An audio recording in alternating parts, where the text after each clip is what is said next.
Welcome back to Truth Bombs and Tea. I'm your host, Tina Bindon, and today's video title is What Can You Actually Believe in This World Today? And that sounds pretty deep, and it is, guys, because I struggle with this. And at one point, a few months ago, I was really struggling with this, like what to believe. I thought everything was just fake, that you couldn't trust anyone, well, certainly not anyone in authority.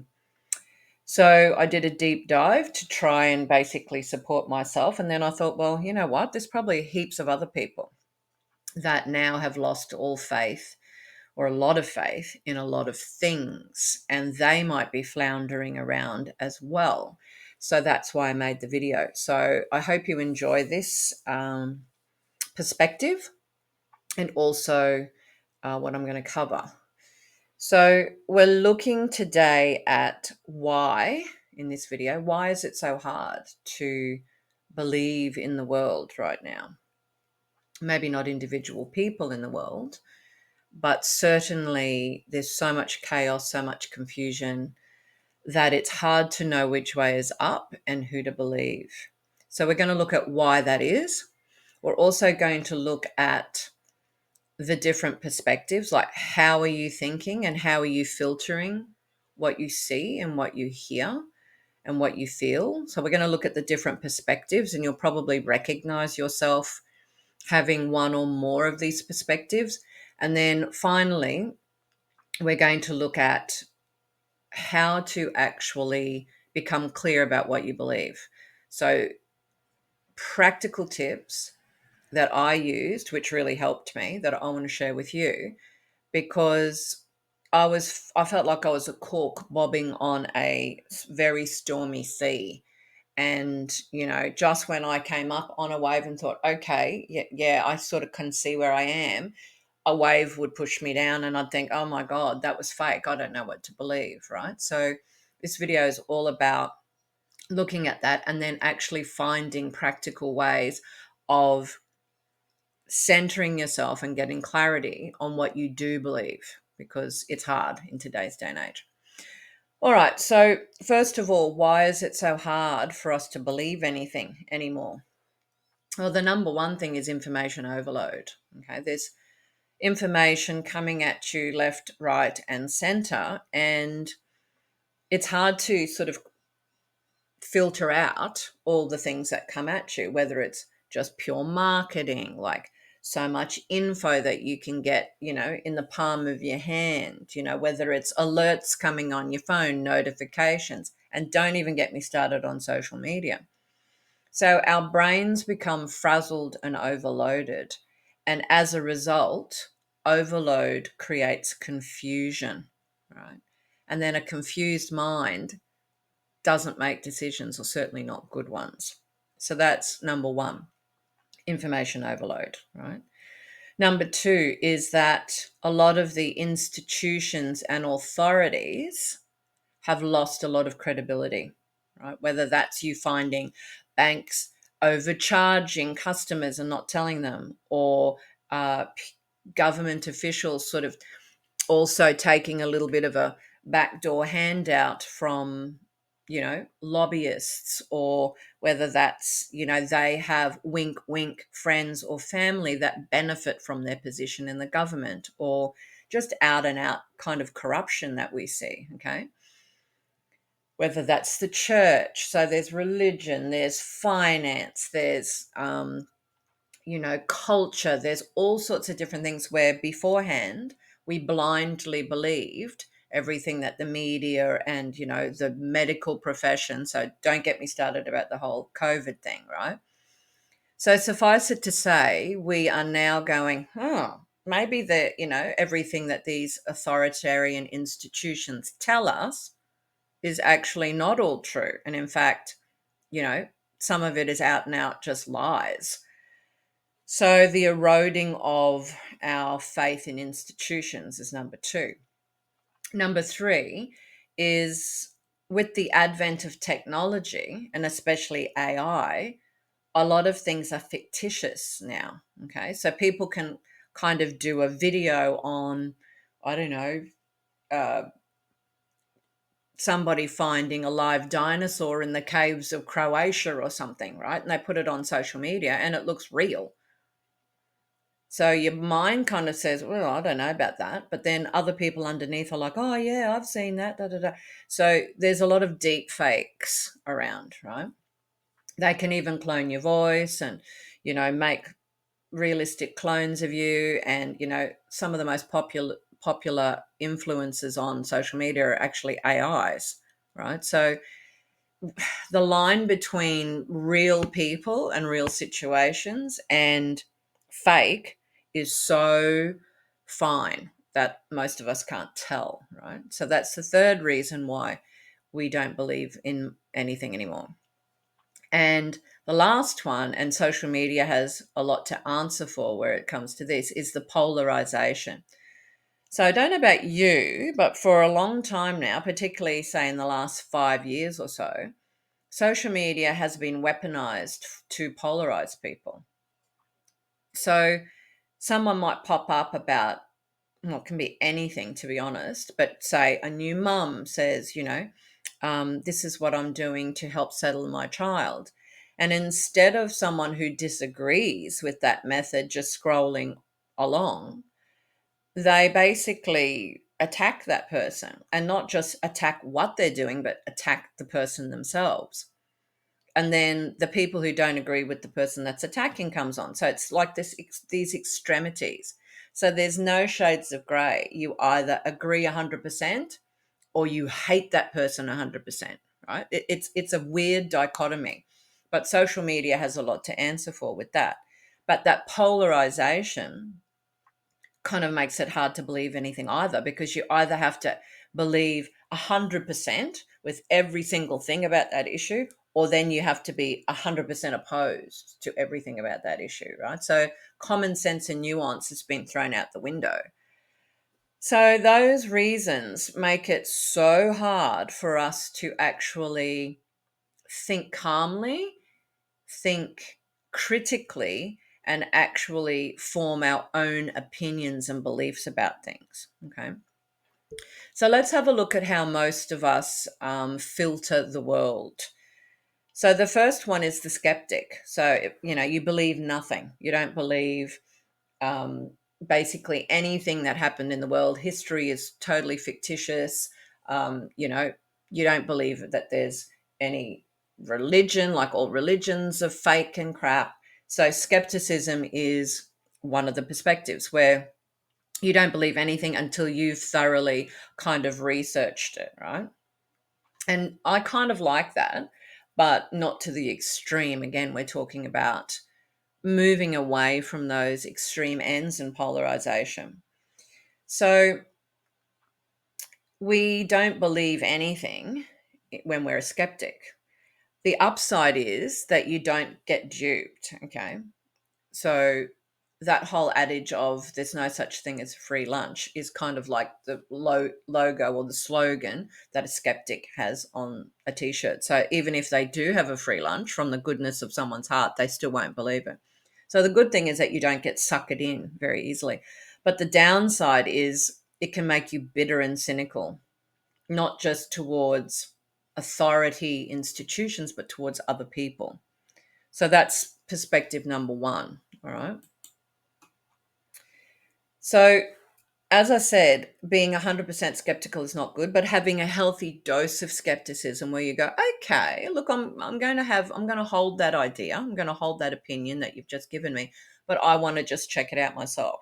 That's a nice, healthy way to be in skepticism. Okay. So, all of the perspectives I'm going to talk to you about have the caveat that they are not extreme versions of each of these perspectives. Okay. So, perspective two is believing in science and evidence. And, this is good because if you believe every story and every deep fake on the internet, you're going to be, duped a lot. So, you do need to have some rational, materialist, evidentiary process, right? But at the same time, if you are just a slave or you have an extreme belief in the science, That's not healthy either, as COVID showed us, right? Many people who thought, hang on a minute, this uh, whole situation is very rushed. They have not gone through the proper protocols. Basically, they're testing it on everybody. Um, there was a healthy sense of skepticism from many people, but just as many people, if not more so, thought, oh, well, if they tell us it's safe, it's safe.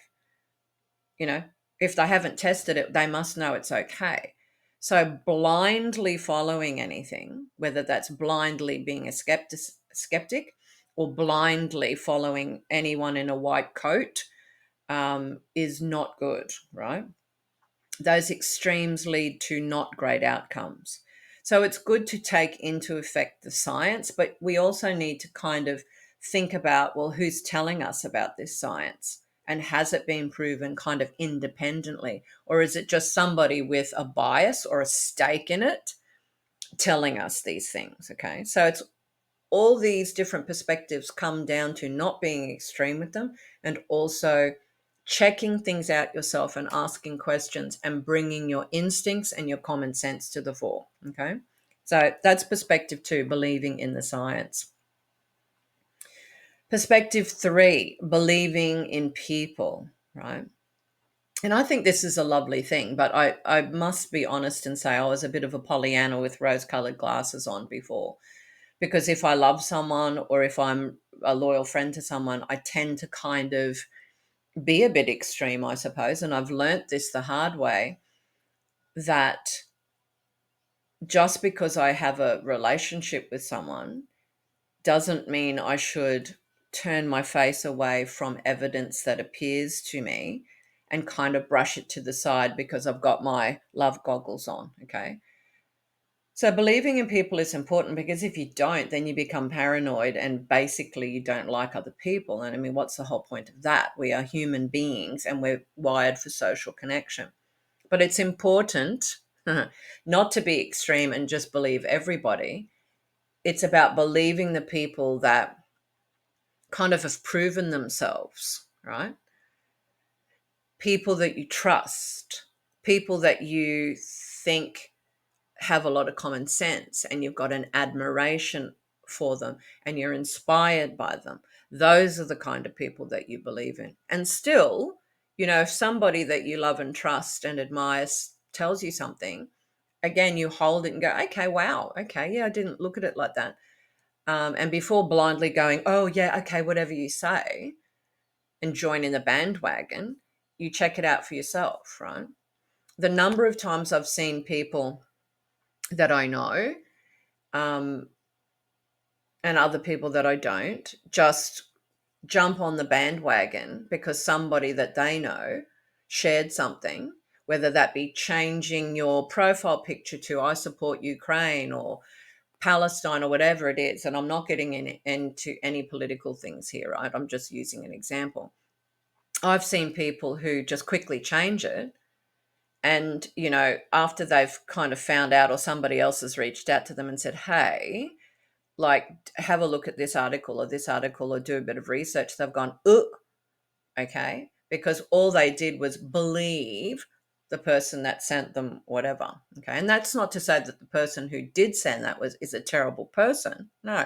Oftentimes people are misguided or they don't do the research. It's not because they're bad people. But believing in people is good, but with caution, okay? And the right people. Believing in yourself is number 4. And of course, I'm not talking about the Instagram, you go girl, um, believe in yourself and all of that sort of stuff, right? I think you do need to believe in yourself in the fact that you try and love yourself and support yourself for sure. But none of us are experts on everything. And we all have our own triggers. We all have our own biases, right? So I do think believe in yourself is a great piece of advice by checking in with your instincts. Most of us know when something's off, whether we're talking to someone and we're like, I don't know, or we're reading something or we're seeing something and we think that's odd. So that gut instinct and that common sense, 100%, I'm here for that all day, right? But that believing in yourself doesn't mean that you think you know everything. And that when someone tries to tell you something, you're like, no, talk to the hand because, you know, I basically know everything or I know better. Like we don't want to go to that extreme, right? So it's about believing in your common sense. It's about believing in your initial gut reactions and in your process, okay? But not blindly believing in yourself and thinking that, you're the guru of everything. Okay, perspective 5, believing in values, not just facts, right? So facts do matter, but values matter too, right? So facts tell you what something is, values tell you why it matters, okay? And they're both important. Values don't take a back seat to facts. Just because something's a fact doesn't mean it really matters. Okay. So we need to kind of work out, for example, if you value compassion, then you'll evaluate like policies and people based on how maybe they treat vulnerable people or people who can't do things for them. If you value freedom, then you'll care about like government overreach or too much control. So the facts are important, but they only become relevant due to the values that we hold. Okay, there's lots of facts going on in the world, but they're not really relevant and they don't matter to me and my life. So just being a fact checker really is irrelevant unless you understand what you value. Okay. And that leads me into how do we work that out then? Like, how do we work out what we believe and does that align with what we value? So that's what I'm going to go through with you now. All right. So, step 1, audit your inputs. So, that's just a bit of a basic way of saying, like, what are you feeding your brain? If you feed your body junk food, you can do it. You can put it into the body, but there's going to be consequences. And it's the same. And they're not great consequences, by the way. It's the same with your brain. What are you feeding your brain? Are you scrolling on social media all the time? Are you just getting like the mainstream media news, just telling you horrible, hideous things and never giving you any glimpse of sunshine or the good things going on in the world? If you feed negative, frightening, contracting information into your brain, that's how you're going to see the world and that's what you're going to believe, right? I'm not trying to say to you that, look into the clouds and pretend there's skittles raining down. But at the same time, there is a lot of beautiful things happening in the world. So it's a little bit of balance. And it's also allowing into your brain things that help you grow, help you become strong and more connected, and also that can help you. Like there's no use just, getting negativity rolling down on you like a thunderstorm all the time. That's not going to help, right? So, my tip here is like diversify your sources. If you love watching mainstream media, and I haven't watched mainstream media probably for 20 years, to be honest, and yet I still get all the stuff that's happening because people keep talking about it, which is fine, but diversify your sources. So, maybe read a publication or a newspaper or something that you like, but also check out alternative stations or YouTube or other ways, not just getting one viewpoint 24/7, 365. Okay. So that's tip 1. Audit what's coming in and also diversify your sources. Number 2, learn the art of the pause. Okay. And this is classic social media. Some people scroll along and they see something and immediately they're fired up and they're bang, bang, bang, bang, bang, right? So they push something out, usually negative and horrible, without just pausing and having a think about things, right? So before you share something, tweet out at it, retweet something, whatever it is, you need to ask yourself a couple of things and just pause. Like, who's writing this and who's that benefiting? Is it benefiting me to be reading it? Okay. Because not everything's our fight. Um, and some things are really none of our business, and we're not informed enough to speak about it. And yet we all think, from the comfort of our lounge chair, that we can be world experts and get up all in our feels about every topic that somebody talks about, right? We need to train that out of ourselves because it's been trained into us. Ask things like, is there evidence beyond this one person's post? Like, let me see, let me check it out, let me get different sources. And does this align with what I believe, or does it challenge it? And it's okay if it challenges it, right? That's what life is about. If everybody agreed with everybody else, in some ways it would be a very dull life, because we learn through contrast. Okay. So learn the art of the pause. So before you go wading into battle, just ask yourself a couple of questions and see if it's even relevant, right? And even when you're responding to something, is that lining up with the kind of person that you want to be? All right, number 3. This is how we're dialing down into what we believe. So tip 3, clarify your core values. And I've done a whole video on this. And if I remember, I'll link it in the notes below. Values are really important because they're specific to you and they tell you exactly what matters to you. So that way, when you've got all this information bombarding you, you know how to filter it out because you think, does this align with my values? Nope, don't need to know about it then. Okay. So, for example, if fairness, like something might be, one of your values might be fairness or curiosity, independence, loyalty, and honesty, right? And if they're your values, how you behave and what you think and what you allow in is based on that. Okay. So, for example, fairness. If something comes up in social media or something happens at work or something happens in your family, if fairness is important to you, you're going to treat it very differently to someone who doesn't have fairness as one of their values. Okay. So, values sound all wishy washy, but they aren't. They are the bedrock that then allows you to discern and choose what you will allow in, how you will think about that, and how the behavior comes out. So it's very, very important. So tip 3 is define your 3 to 5 core values. Okay. Tip 4, accept that beliefs evolve. Now, I've done a couple of videos actually and blogs about growth mindset versus fixed mindset.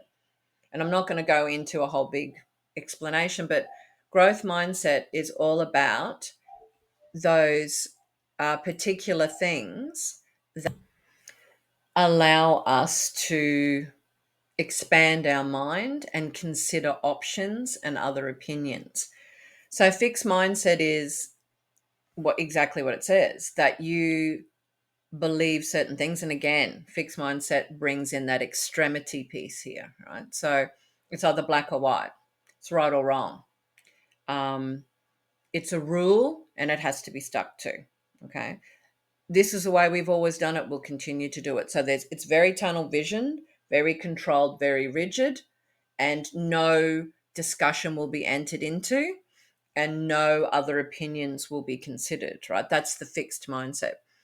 So we want to be able to have a growth mindset where we may not agree with other people's opinions, but we can hold the space for it without having a freak out, attacking that person, or, getting all twisted in a knot that someone's not agreeing with us, right?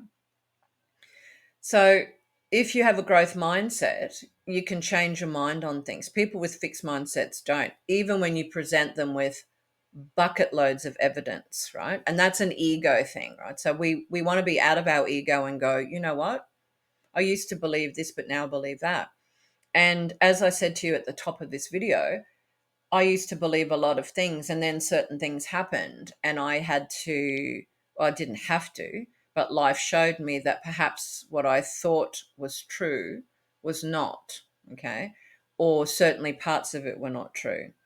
and to be able to accept that things change and that I can change my mind and I just don't have to double down and keep doing the same thing, kind of like you do the same thing all the time, you get the same result, was really important for me and helped me to stop floundering around about things and start to become a little bit more centered and calm about what I do believe in the world, right? Rather than being despairing about all the things that I thought were true, which ended up to be not. Okay.